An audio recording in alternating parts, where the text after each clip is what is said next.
Okay, welcome to lab 1.2 of your lecture number 5. In the last lab, we discussed about the queries related to the Slack 10 project.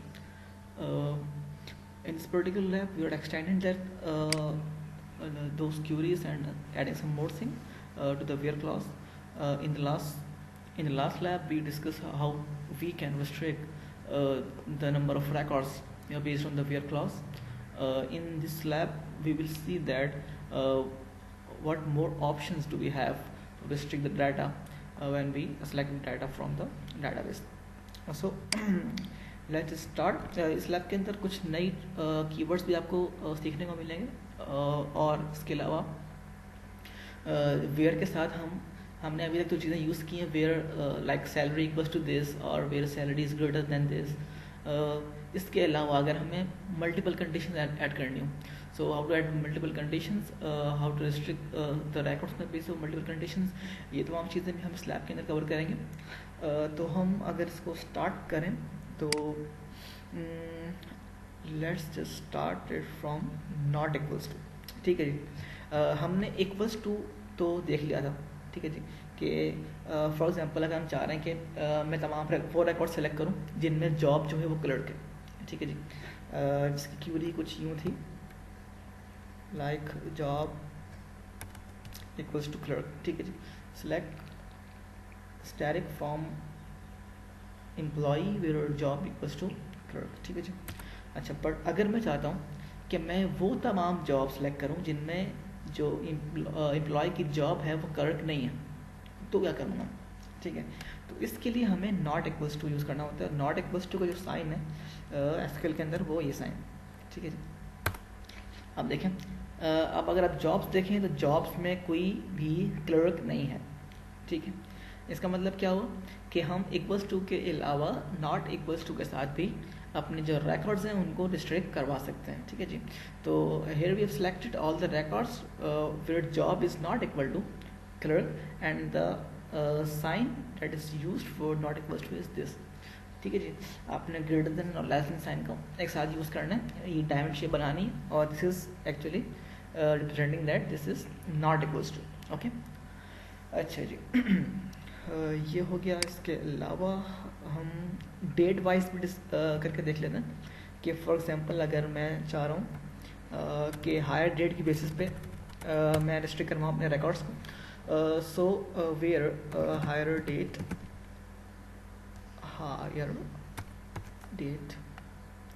Is, for example अगर मैं कहूँ कि higher date को मैं equals to करके किसी specific date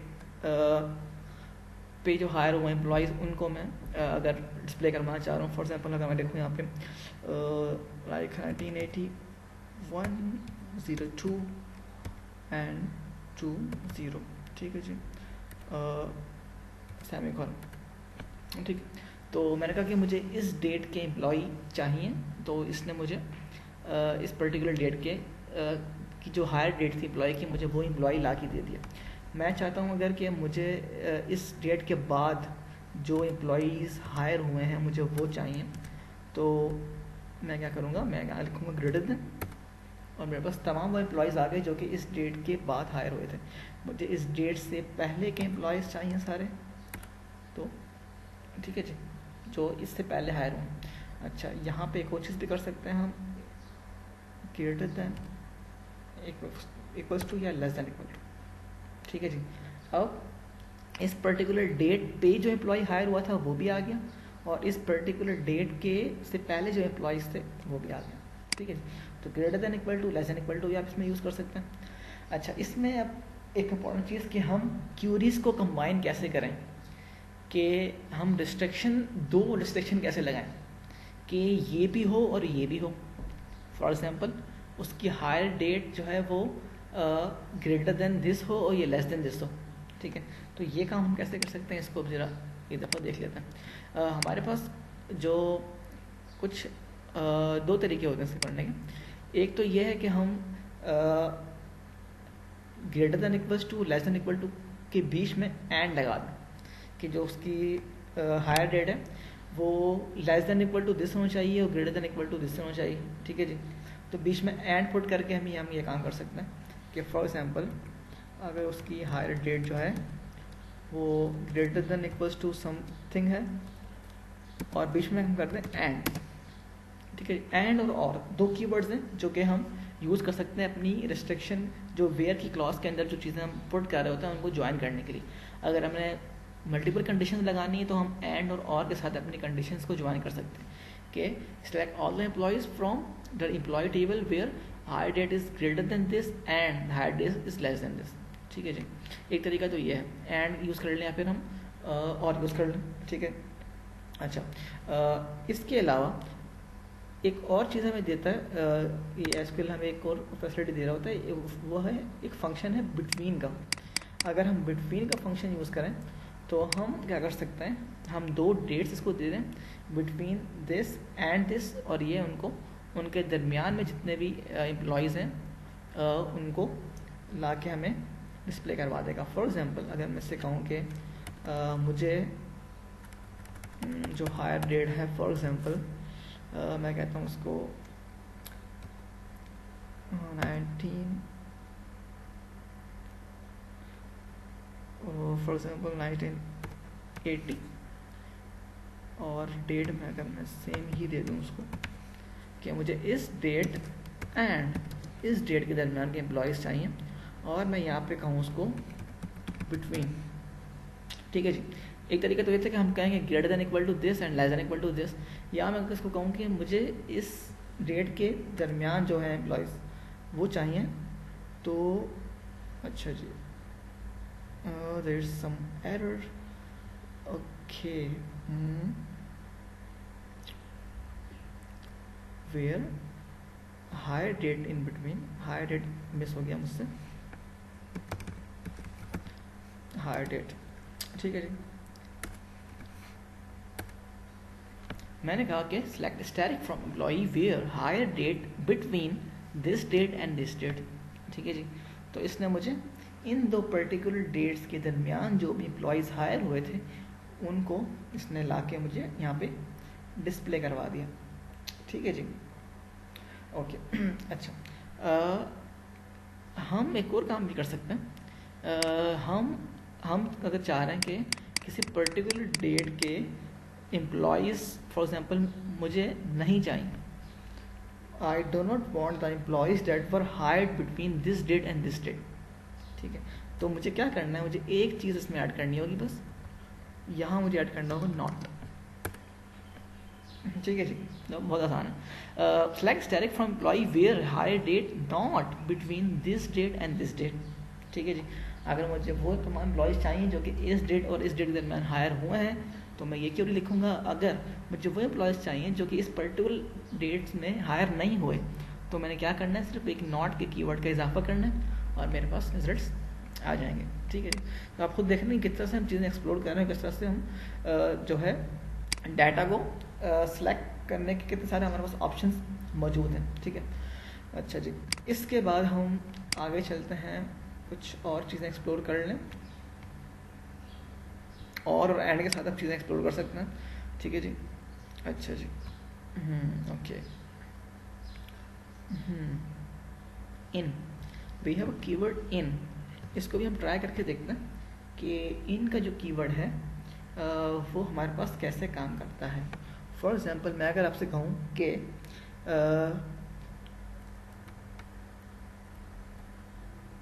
select employ from select static from employ where job, पहले हम क्या कर रहे थे, स्पेसिफिक जॉब बता रहे थे कि क्लर्क हो तो उसको ले आओ, अगर वो सेल्समैन है तो उसको सिलेक्ट कर लो। बट अगर मुझे एक लिस्ट देनी हो, मैंने कहना हो कि इनमें से अगर कोई भी है तो उसको सिलेक्ट कर लो, और यहाँ मैं इसको कह दूँ सेल्समैन और मैं इसको कह दूँ कि मैनेजर फॉर एग्जांपल, ठीक है। Select static from employ where job in is a keyword, इन में से इसको मैं अगर एक और ऐड कर दूँ, प्रेसिडेंट भी ले आते हैं, ठीक है। Where job in salesman manager president, तमाम वो रिकॉर्ड्स लेके आओ जिनमें जॉब इन में से कोई एक है, या सेल्समैन है तो भी ले आओ, मैनेजर है तो भी ले आओ, प्रेसिडेंट है तो भी लो, इस लिस्ट में से अगर कोई भी जॉब किसी भी रिकॉर्ड की मैच कर जाती है तो ये उठा के ले आएगा। Salesman unknown column, okay.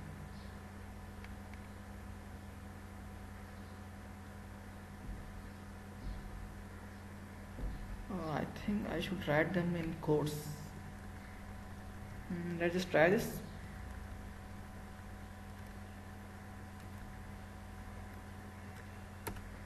Okay, all right. So as we know that these are the string values and we should write them in quotes, in quotations, single quotations. Now we have the records and we have only those records where the job is either the salesman or manager or president. ठीक है जी। तो इसमें से अगर मैं एक remove कर दूं और हम देखें क्या डिफरेंस आता है, तो अब देखें हमारे पास क्या रह गया। We have now only salesman and manager, ठीक है जी। तो हमने एक और चीज़ देख ली कि हम बिल्कुल इक्वल्स टू करके किसी एक पर्टिकुलर स्पेसिफिक जॉब को सिलेक्ट कर सकते हैं स्पेसिफिक वैल्यू से मैच करवा के, या हम इसको एक लिस्ट दे सकते हैं कि इस लिस्ट में से आपको कोई भी चीज़ मिल जाए, आपने क्या करना है, आपने रिकॉर्ड उठा के ले आना, ठीक है जी। अच्छा जी, ऑल राइट। इन कीवर्ड भी देख लिया हमने। अच्छा, इसी तरह से नॉट इन, ठीक है। अगर वही काम मैंने कहना कि अभी मुझे वो रिकॉर्ड्स लेके आओ मेरे लिए जो कि सेल्समैन नहीं है और मैनेजर नहीं, बाकी तमाम ले आओ, तो मैं क्या करूँगा, मैं नॉट का कीवर्ड यूज़ करूँगा, नॉट इन, ठीक है जी। अब मेरे पास कौन से रिकॉर्ड्स आ गए, वो तमाम एम्प्लॉयज़ जिनका जॉब डेजिग्नेशन सेल्समैन और मैनेजर नहीं है, ठीक है जी, जो ना तो सेल्समैन है ना मैनेजर है, मेरे पास अब तमाम वो रिकॉर्ड्स आ गए, ठीक है जी। Okay, all right.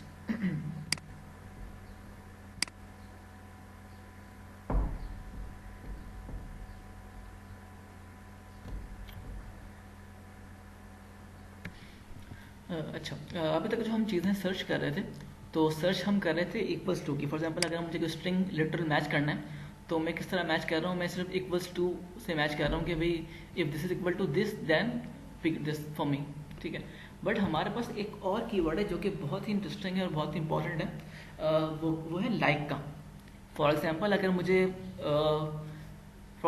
अगर याद नहीं है कि मैं जॉब डेजिग्नेशन में उसकी स्पेलिंग क्या लिखी है, या पूरा मैंने एक जॉब डेजिग्नेशन पूरा लिखा है, हाफ लिखा है, और मैं इसको इक्वी की बेस पर अगर मैच करवाना चाह रहा हूँ, फॉर एग्जांपल मैं इसको कहता हूँ कि where job is equals to like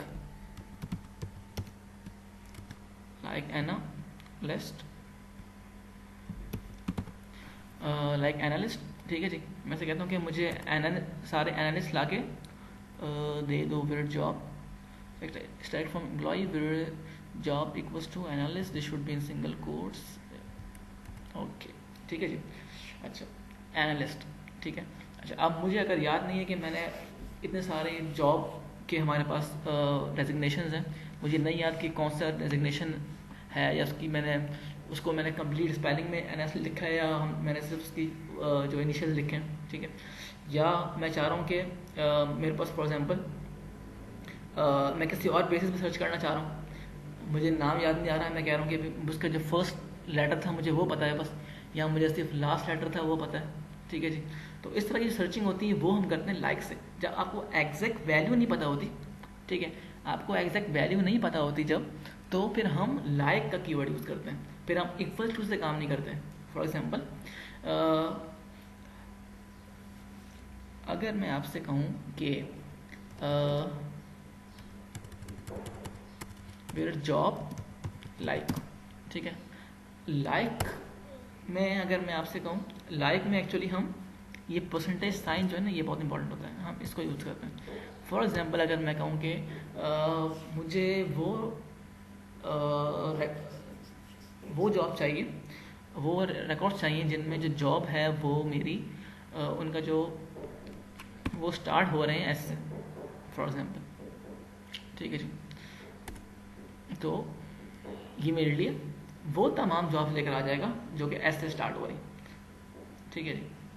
अच्छा, इसी तरह से मैं अगर उससे कहूँ कि वो तमाम जॉब लेके आ जाओ जो एस पे एंड हो रही हैं, तो ऐसी कोई जॉब नहीं है, ठीक है। अच्छा, मैं कहता हूँ कि वो तमाम जॉब्स लेकर आ जाओ जो कि टी पे एंड हो रही, ठीक है। तो अब एक एनालिस्ट भी लेके आ गया, दो एनालिस्ट आ गए, एक प्रेसिडेंट आ गया, ठीक है जी। तो मैं क्या कर रहा हूँ, मैं ये कर रहा हूँ कि मुझे एग्जैक्ट वैल्यू नहीं पता, मैं इसको हम कहते हैं वाइल्ड कार्ड, ठीक है जी। मैं वाइल्ड कार्ड सर्च कर रहा हूँ, ठीक है, कि मुझे इसका स्टार्ट ये होना चाहिए, एंड ये होना चाहिए, या दरमियान में कुछ लेटर्स ये होने चाहिए, फॉर एग्जांपल, ठीक है जी। तो फॉर एग्जांपल अगर मैं इसको कहूँ कि मुझे तुम कोई ऐसी चीज़ ला के दो जिसमें कहीं लाइक RES ये वर्ड कहीं बीच में आ रहा हो, तो मुझे प्रेसिडेंट ला के दे देगा, because RES there is RES in the president, ठीक है जी। अब मैं दोनों साइड जो है वो ये साइन यूज़ किया, इसका मतलब है कि ये कहीं दरमियान में होगा, ठीक है। पहले मैंने क्या यूज़ किया था, परसेंटेज साइन, और उसके बाद लास्ट वर्ड्स का मतलब ये था कि टी पे एंड हो रहा हो। इससे पहले मैंने यूज़ किया था कि एस से स्टार्ट हो रहा हो, फॉर एग्जाम्पल, ठीक है। इसी तरह से हम ये काम नेम्स के साथ भी कर सकते हैं, where for example name like कि आप वो तमाम एम्प्लॉयज़ लेके आ जाओ उनके नाम एन पे ख़त्म हो रहे हैं, ठीक है। तो ये मेरे लिए एलन और मार्टिन लेकर आ गई, ठीक है जी। तो सर्च करने के हमारे पास बहुत से तरीक़ों में से एक तरीका ये भी है कि हम वाइल्ड कार्ड के बेस पे लाइक कीवर्ड यूज़ करते हुए भी हम अपनी सर्चिंग परफॉर्म कर सकते हैं, ठीक है जी। All right.